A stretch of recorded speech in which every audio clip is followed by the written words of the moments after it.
जी।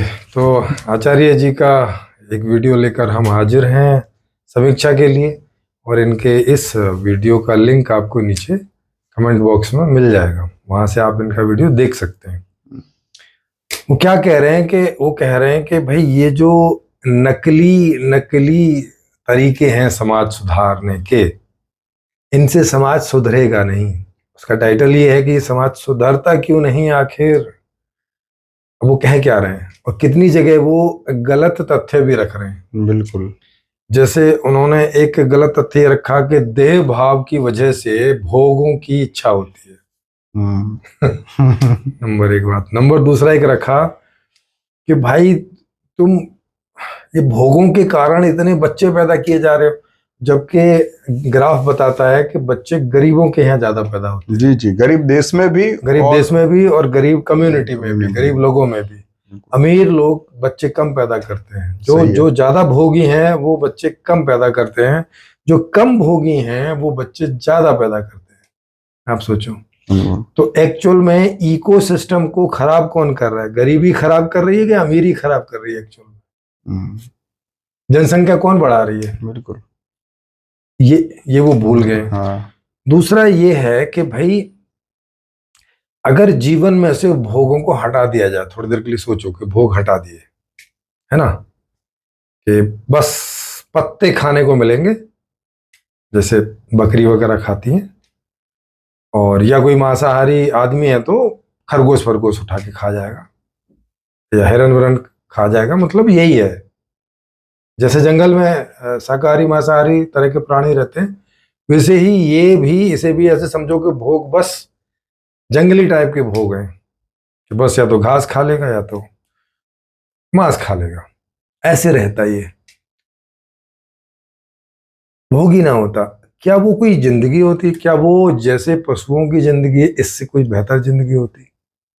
क्या कोई आदमी, कोई इंसान पशुओं जैसी जिंदगी जीना चाहता है? जंगल में जहां कब अटैक हो जाए, खाना मिले नहीं मिले, कोई बीमारी लग गई तो इलाज नहीं, है ना, कहीं कोई सड़ गया, किसी का खुर सड़ गया तो वो खुर में ही मर जाता है।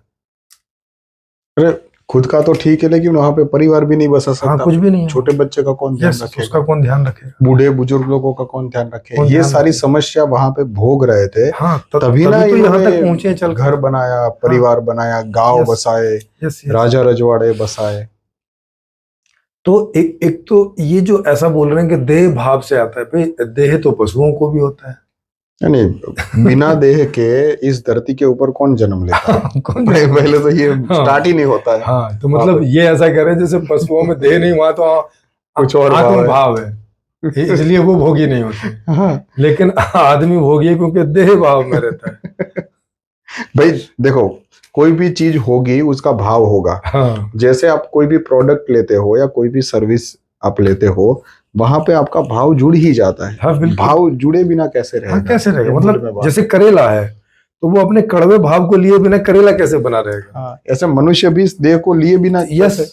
और अगर इस भाव में आना ही नहीं था तो फिर ये देह की जरूरत क्या है फिर? हाँ, ये बात बोल रहे उठती है ना। फिर इस देह की, इस दुनिया को बनाने की जरूरत क्या थी?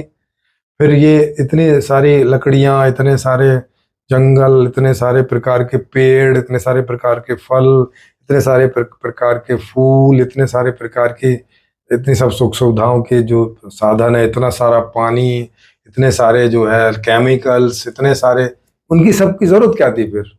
काहे के लिए है वो यहाँ? क्योंकि अब कोई जानवर तो उनका उपयोग करता है नहीं, तो वो काहे के लिए इस दुनिया में यहाँ? तो एक तो ये चीज है।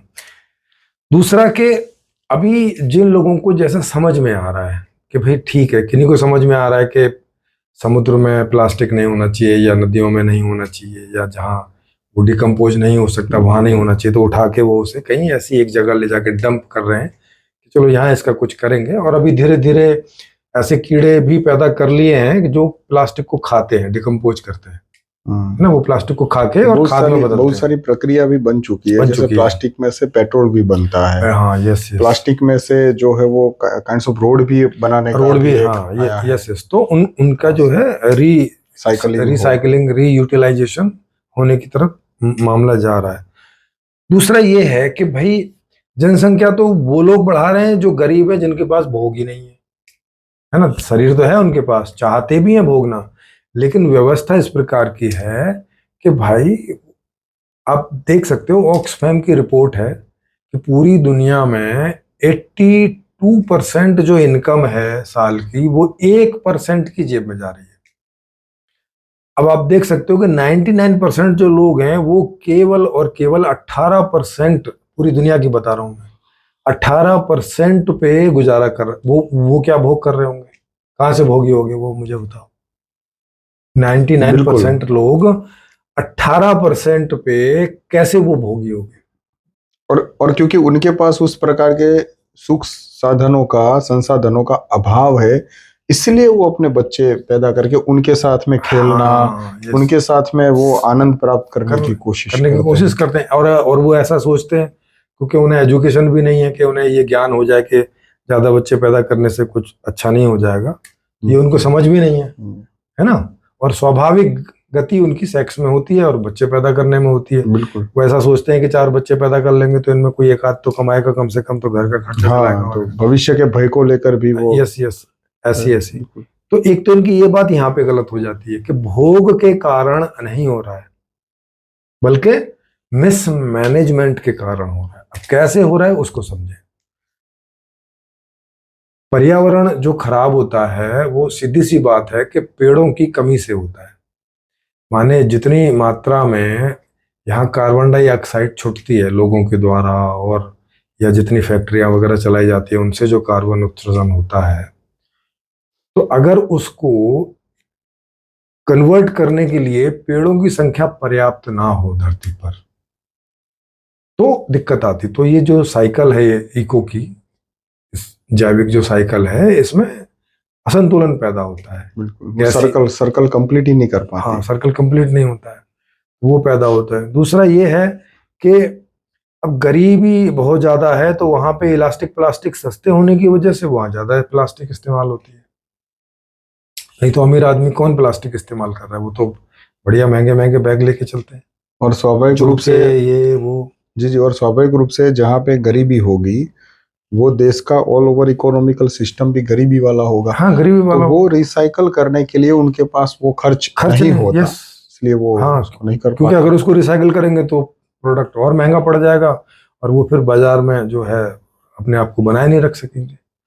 तो सारी समस्या है व्यवस्था की, और व्यवस्था ये सो कोल्ड ज्ञानी दे नहीं पा रहे हैं। आचार्य प्रशांत जैसे जितने भी सो कोल्ड ज्ञानी हुए हैं अभी तक, व्यवस्था दे नहीं पा रहे हैं कि भाई साहब क्या किया जाए कि जनसंख्या ना बढ़े, क्या किया जाए कि सबकी जिंदगी बढ़िया हो जाए। भाई 4 आदमी होते इस दुनिया में, तो जितना मर्जी इस्तेमाल करते, कुछ कमी पड़ती क्या? नहीं पड़ती ना। हाँ, तो मुझे प्रेमजीत जी एक बात की हंसी आती है कि जब ये सो कॉल्ड आत्मज्ञानी या सो कॉल्ड बाबा लोगों के सामने जब भी पृथ्वी की कोई भी समस्या की बात आती है, या मानो कोई इस प्रकार से जो समस्या जो वैश्विक लेवल की है, उसको भी ये लोग ना बंदर की तरह उछल के सीधे देह भाव के ऊपर आ जाएंगे और फिर बाद में सीधे आत्मा के ऊपर आ जाएंगे। और ये बात आप इनकी ये वीडियो में भी देख सकते हो कि बात हो रही है बाहर के प्लास्टिक रिसाइकलिंग कैसे हो, इस प्रकार की पूरी व्यवस्था की, और ये है कि सीधे उछल के आ गए कि भाई आप लोग जो है वो देह भाव के कारण दुखी हो करके देह भाव को छोड़ो, इस प्रकार का। अब इसमें एक वो वाला भी सवाल पैदा होता है कि भाई जैसे मान लो कि एक प्रोडक्ट बनाई हमने एक फैक्ट्री में से, तो अब वो प्रोडक्ट जो है उसमें अगर कोई भी डिफेक्ट हो तो उस प्रोडक्ट के ऊपर ज्यादा फोकस करना है कि फैक्ट्री में जो मैन्युफैक्चरिंग हो रहा है वहां पे। इस नजर से अगर देखें तो जो परम तत्व या जिनको ये लोग परमात्मा बोलते हैं, भगवान बोलते हैं, इन्होंने जो सृष्टि बनाई, तो अब उन्होंने तो एक कंप्लीट पैकेज दे दिया कि भाई ये देह है आपका, ये 5 कर्मेंद्रिय है, 5 ज्ञानेंद्रिय है, 5 प्राण है, ये आपका मन बुद्धि चित्त अहंकार, ये चतुष्टय अंदर का है। ये तो देह के साथ में पूरा कंप्लीट पैकेज दे दिया इन्होंने। तो अब बात ये आती है कि जब ये बार बार देह भाव को छोड़ने की बात करते हैं, तो क्यों ना ये सीधे परमात्मा से ही विनती कर ले कि भाई देह ही मत दो। हाँ, देह ही मत दो। बिल्कुल, क्योंकि जब ये देते हो तब ना जाके ये सारी झंझटें खड़ी होती है, अगर उनके दर्शन के हिसाब से देखे तो। लेकिन अगर सच में देखे तो देह एक वास्तविक हस्ती है, इस तरह से हमारी सारी इंद्रिय भी वास्तविक हस्ती है, और ये संसार भी वास्तविकता में है जिसको हम अनुभव करते हैं। Yes yes. और इसके अंदर जो आने वाली समस्या है उसका वास्तविक समाधान होना चाहिए। जब इनके पास बात आती है तो ये इसका दार्शनिक लेवल पे अलग ढंग से समाधान करने की कोशिश करते हैं, जो कि आज तक कभी हो नहीं पाया धरातल पे। और इसी वजह से हम देख सकते हैं कि हमारे जो भारत देश है इसकी स्थिति आज ऐसी है कि धर्म के मामले में पता नहीं वो इतने सारे अलग अलग प्रकार के दर्शन और पंथों में बढ़ चुका है, और इन सारे जो जोर लगा के इस जीवन को बदलने की बात करते हैं, सत्य स्थिति तो ये है कि हम पिछड़े हुए हैं। Yes yes. वेस्टर्न कल्चर जो है उसके अंदर इन्होंने जो टेक्नोलॉजिकल जो विकास किया है पूरा, कंपेरेटिवली हम काफी पीछे हैं। जबकि यहाँ से लोग हैं वो विदेशों में जाके रहते हैं, वहाँ के माहौल में वो जीना चाहते हैं, रहना चाहते हैं। अच्छे भले इस प्रकार के जो ज्ञानी लोग हैं उनके भी रिलेटिव्स और उनके अगर पर्सनल अगर उनका फैमिली है तो उनको आप देखोगे तो वो भी अपने बच्चों को बाहर पढ़ाते हैं। तो फिर यहाँ पे इतना ज्ञान है तो फिर ये किस लिए व्यवस्था? बिल्कुल बिल्कुल। और जब ये इन्होंने जो व्यवस्था की बात करी कि भाई प्लास्टिक कितना पैदा होता है, तो अब एक सवाल तो इनके लिए भी पैदा होता है कि भाई इन्होंने जो अभी सीट के ऊपर ये बैठे हैं जो वीडियो में, और ये जो स्पीकर ये यूज कर रहे हैं, क्या वो भी रिसाइकल नहीं होने वाला, या वो भी वेस्ट नहीं होने वाला? तो उसके लिए उन्होंने कौन सी व्यवस्था की नहीं। और जिनसे ये बात कर रहे हैं वो कहाँ भोगी हैं भाई? इनके ज्यादातर साधुओं के पास कौन लोग आते हैं? मजबूर भाई है। 90% लोग ही आते हैं जो कोई बात से दुखी है, कोई बात से परेशान है। अमीर आदमी के पास तो कहाँ इतना टाइम है, कभी कभार 1 आध घंटे के लिए आ गया तो आ गया। वो तो ज्यादा डोनेशन कर देते हैं जिसके आधार पे ये फ्री का अन्य क्षेत्र चलाते हैं, कंबल बंटवाते हैं। वहां कोई गरीब तो दान देता नहीं उस बात को, अमीर तो दान ही देते हैं। अमीर वहां जाते वाते तो है नहीं है। तो इनकी बातें सुनने वो जो लोग आते हैं वो कहाँ भोगी हैं जिनको ये सुना रहे हैं कि भाई साहब क्योंकि आप भोगी हो इसलिए सब खराब हो रहा है। बताइए। बिल्कुल सही बात है। और जो रियल में इतने प्रकार के भोगी है, कि जो प्रकृति को बिना कोई कैलकुलेशन के जैसे मन चाहे वैसे यूज कर सकते हैं, उन तक तो उनकी पहुंच भी नहीं है कि वो अपनी बातों को, और वो इनका ज्ञान क्यों लेने आएंगे भला? और उनसे ही डोनेशन लेते हैं। हाँ, उनसे ही डोनेशन लेते हैं। कंटिन्यूअसली उनकी बात डोनेशन पे होती है। यस यस, कंटिन्यूअसली उनकी बात डोनेशन पे होती है। दूसरा इसमें है क्या कि ये जो है मैनेजमेंट खराब है, मिसमैनेजमेंट, और कुछ है नहीं है। बिल्कुल सिंपल सी चीज है कि आप जितना सब कुछ ले रहे हो उस हिसाब से उसको पैदा भी कर लो। जैसे गेहूं जितने चाहिए उतने पैदा कर लेते कि नहीं? तो पेड़ जितने काट रहे हो, क्योंकि नेचुरल पेड़ जितने हैं, जंगल जितने थे, अगर उन्हें काटोगे और नए नहीं लगाओगे तो जंगल की उतनी स्पीड नहीं होती। भाई साहब वो आपने एक करोड़ पेड़ काटे तो वो बस अगले सीजन में 1 करोड़ पेड़ खड़ा कर देंगे। वो हमें मैनेज करना पड़ेगा। बिल्कुल, है ना? थोड़े बहुत पेड़ लेते हो तो वो मैनेज हो जाते हैं। और ये तो स्पेस मैनेजमेंट की बात है ना। Yes yes. तो एक तो वो है। दूसरा, जैसे अब एक ही जगह में बहुत बड़े बड़े शहर हो गए, है ना, महानगर जैसे हो गए भाई साहब, 2-2 करोड़ की जनसंख्या एक साथ रह रही, तो वहां तो हवा खराब होगी ना, वहां तो पेड़ कम हो ही जाएंगे ना। तो अगर उन्हें 10-10, 20-20 लाख लोगों के हिसाब से नगर बसाएं तो ना तो वहां हवा खराब होगी, ना वहां पानी की शॉर्टेज पड़ेगी, ना वहां पानी की खराबी होगी। दूसरा, हर एक नगर के चारों तरफ एक बड़ी सी नहर निकाल दो, मतलब एंट्री एक नहर की दे दो और आउट दे दो, और बीच में काफी बड़ा एरिया पानी का दे दो। तो उससे एक तो जो है गर्मी भी कंट्रोल रहेगी। बिल्कुल। दूसरा, वहां कभी पानी की कमी नहीं होगी, ग्राउंड वाटर आपको मिलेगा फिल्टर होके, है ना। और ऐसी नई नई खोजें हो रही हैं जिससे जो खाना पैदा कर रहे हैं उसको जो है वो ऑर्गेनिक ज्यादा हो बजाय उसके, है ना। लेकिन ये सारा तो अपनी मूल बात तो ये मैनेज की बात है कि अर्थशास्त्र में अगर जो समस्या है अगर वो सही ढंग से सॉल्व कर दी जाए और इस प्रकार का एक नगर बनाया जाए जिसमें मिनिमम मेंटेनेंस हो और मैक्सिमम फैसिलिटी अवेलेबल हो। अब उसमें एसी जो है वो सेंट्रल हो जाए। अभी हर घर में एसी लगे तो उससे खर्चा ज्यादा होता है, गर्मी ज्यादा फैलती है, अंदर ठंडा कम होता है। आरओ प्लांट जो है वो लगाते हैं। हाँ, यस यस, सीधे ही लगा दो। यस। और गैस जो है वो हर घर में गैस चलती है 1 घंटे 2 घंटे। अगर कॉमन जो है किचन होगी तो गैस भी कम जलेगी, वो कम गर्मी होगी।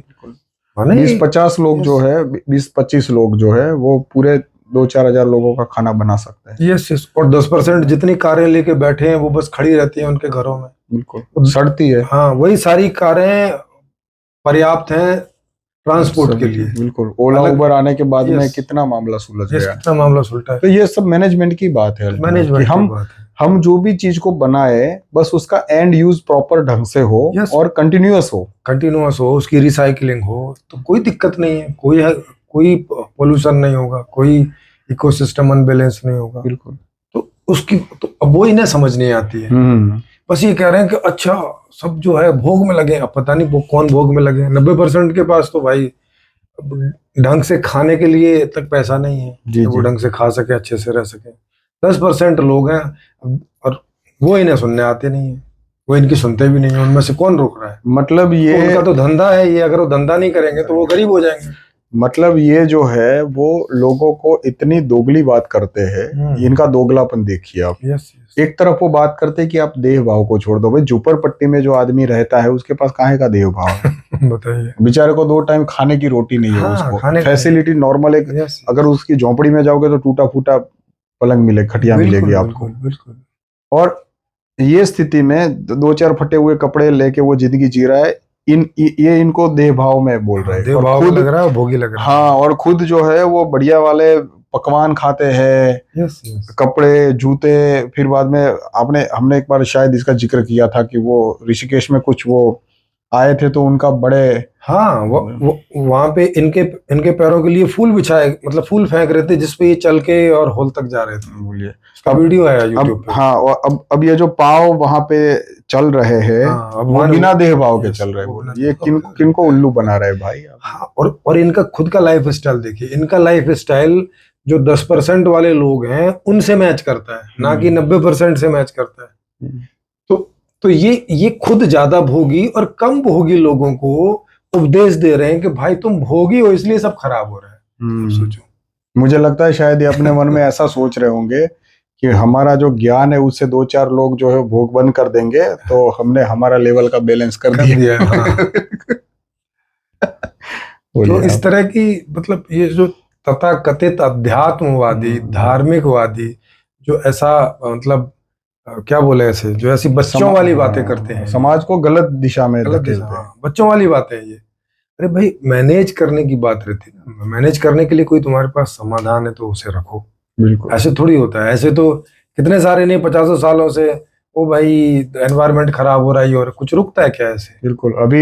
अभी मुझे एक एनवायरनमेंट के बात में मुझे एक चीज ध्यान में आई।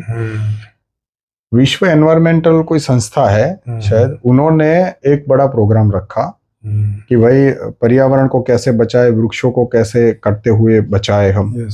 और पशु पंछियों के लिए जो पेड़ वगैरह है वो कैसे हम ज्यादा से ज्यादा उगाए, बायोडाइवर्सिटी कैसे पैदा करें, कार्बन क्रेडिट्स अगर आप जानते हो तो वो भी कैसे कैलकुलेशन में हो, और बड़ी बड़ी कंपनियों से हम कैसे उसका फंड ले जिससे ये पूरा वातावरण जो है वो संतुलन में आए। इसके लिए इन्होंने लगभग 750 पेज की हजारों किताबें छपवाई। ये सारा डेटा ट्रांसफर करने के लिए डिटेलिंग में। अब आप सोचो कि उसके लिए कितने पेड़ कटे होंगे। हाँ, बस इनका सॉल्यूशन ऐसा ही होता है। हाँ, ऐसा इनका सॉल्यूशन होता है। और ये दूसरी तरफ नहीं देख रहे। दूसरी तरफ हर देश जो है अपनी जीडीपी बढ़ाना चाहता है। जैसे भारत भी अपनी जीडीपी 3 से 5 और 5 से 10 करना चाहता है। तो इसमें पेड़ कटेंगे कि लगेंगे? क्योंकि उनको तो रॉ मटेरियल चाहिए। हाँ, रॉ मटेरियल के लिए वो कट यस। तो मतलब मेन बात व्यवस्था की है। व्यवस्था इनके पास है नहीं। और लोगों को बोल रहे हैं तुम मत करो। उन लोगों को बोल रहे हैं जो ऑलरेडी भोगी नहीं है, उनको नहीं मिल रहे हैं। वो क्या करें? मतलब जो रोटी खा रहे हैं वो भी छोड़ दें क्या खाना? और जो पुराने कपड़े पहन रहे हैं या सस्ते कपड़े पहन रहे हैं वो भी पहनने छोड़ दें क्या करें? और जो एक कमरे में 10-10 लोग रह रहे हैं वो क्या मतलब 6x6 में 10 लोग रहने लगे क्या? बिल्कुल। इनका खुद का तो देखो आप, जैसे आश्रम में जाओगे तो इतनी बड़ी स्पेस है, इतना सारा मटेरियल जमीन पे बिछाया हुआ है, दीवारें ऐसी बनाई है, सब कुछ वीआईपी रहता है। क्या ये भोगवाद नहीं है? क्या ये देहवाद नहीं है? क्या है? तो यही बात है। तो इन लोगों के पास में कोई क्लियर कट कुछ होता नहीं और बस ऐसे ही मतलब जैसे जो मुंह में आ गया वही बोल दिया। कोई तथ्य नहीं देखते कि जिनको बोल रहे हो वो कहाँ भोगी हैं, और जो भोगी हैं वो आपको सुनने कहाँ आ रहे हैं। दूसरी जैसी व्यवस्था है उसमें आप ऐसे बोल के किसी को रोक कैसे दोगे? कोई कंपनी वाला कंपनी बंद कर लेगा क्या? अपनी नहीं करेगा ना। बिल्कुल। फिर उसका घर ये चलाएंगे फिर। जी, और ये तो इतने कॉन्फिडेंस से बोल रहे हैं इस चीज को, मतलब लगता है जैसे इन्होंने अपने आश्रम के अंदर एक रिसाइकलिंग यूनिट तैयार करी हो कि जैसे कुछ भी आए तो भाई देखो यहाँ पे कुछ भी खराब नहीं होना चाहिए, सब हो जाए, सीधा रिसाइकलिंग यूनिट में चला जाए। वही इस बात तरह की ये बात रखते हैं, रखते भी है। तो आई होप हम लोग जो कहना चाह रहे थे आपको पहुंच गया होगा। और अगर आप लोगों को ये वीडियो अच्छा लगा हो तो लाइक शेयर सब्सक्राइब करें। और अगर किन्हीं को लग रहा है कि हम लोग सही समीक्षा नहीं कर रहे हैं तो मेरा नंबर नीचे फ्लैश होता रहता है वीडियो में जगह जगह, आप उस व्हाट्सएप नंबर पर मुझे बता सकते हैं। मैं आपका प्रोग्राम सेट कर दूंगा इस पे ऑनलाइन चर्चा में भाग लेने का। और आप कोई ढंग से कोई पॉइंट रख सकते हैं जो कोई आप ढंग समझ रहे होंगे, आप तो सही समझ रहे हैं, और उस पर फिर खुली चर्चा होगी। लोग सवाल पूछेंगे, आप जवाब दीजिएगा, और जो दूध का दूध और पानी का पानी वहाँ होता है। तो आइएगा, इन्हें भी इनवाइट कीजिएगा, आचार्य प्रशांत जी को। हमने तो कर रखा है, आए आते नहीं है, और हमें भी इनवाइट करते नहीं अपने यहाँ। शायद आपकी सुन लें, क्योंकि आप उनके फॉलोवर हैं, उनको फॉलो करते हैं, तो कहिएगा उनसे बिल्कुल कि कम से कम पहले ये तो चर्चा कर लें कि जिसे जो ज्ञान वो औरों को सुना रहे हैं ये किसी काम का भी है। अगर ये किसी काम का है तो फिर हम भी उनके साथ में इसका प्रचार करेंगे और इसको अपनाएंगे भी जीवन में। और फिर उनको भी बोलेंगे कि थ्री पीस सूट ना पहनो, एक चड्डी पहनो, एक बनियान पहनो, बस बहुत है। और झोंपड़ वाले कमरे में रहो, ये ऐसे फ्लैट में रहना ठीक नहीं है। तो भोग हो जाए, गाड़ी में नहीं चलो, पैदल चलो या साइकिल पे चलो ज्यादा से ज्यादा, है ना। बिल्कुल इस तरह का इन्हें भी साइकिल पर चलाएंगे, हम लोग भी साइकिल पर चलेंगे। जी जी जी, उनको ये बात बिल्कुल समझाएंगे कि आत्मा जो है वो वायु से नहीं हटती, अग्नि से नहीं जलती। तो मतलब उसको, आत्मा को तो कपड़ा भी नहीं चाहिए, कुछ भी, ये वीआईपी सीट भी नहीं चाहिए, स्पीकर भी नहीं चाहिए, गाड़ी भी नहीं चाहिए। और ये उनको ही समझना है। और फिर आचार्य प्रशांत जी कभी देव भाव में जीने की कोशिश भी करेंगे तो उन्हें रोक लेंगे, ना बिल्कुल चड्डी से ऊपर नहीं, बनियान से ऊपर नहीं, सिंपल रहो। हाँ, सिंपल रहो, देह भाव से मुक्त रहो। हाँ, और टावल भी इतना बड़ा लेने की जरूरत नहीं है, हैंड कर्चीफ से काम चलेगा, उससे पूछ सकते हो, थोड़ी देर में सूख ही जाता है आदमी। बिल्कुल, क्या जरूरत है तौलिया वोलिया की। तो इस प्रकार का जो इनका, ये खुद तो देह भाव में रहते हैं, दुनिया को जो है वो देह भाव से मुक्त कराने की दोगली नीति जो अपनाते हैं, ऐसे ज्ञानियों के लिए हमारा संदेश है। जी बिल्कुल, थैंक्स।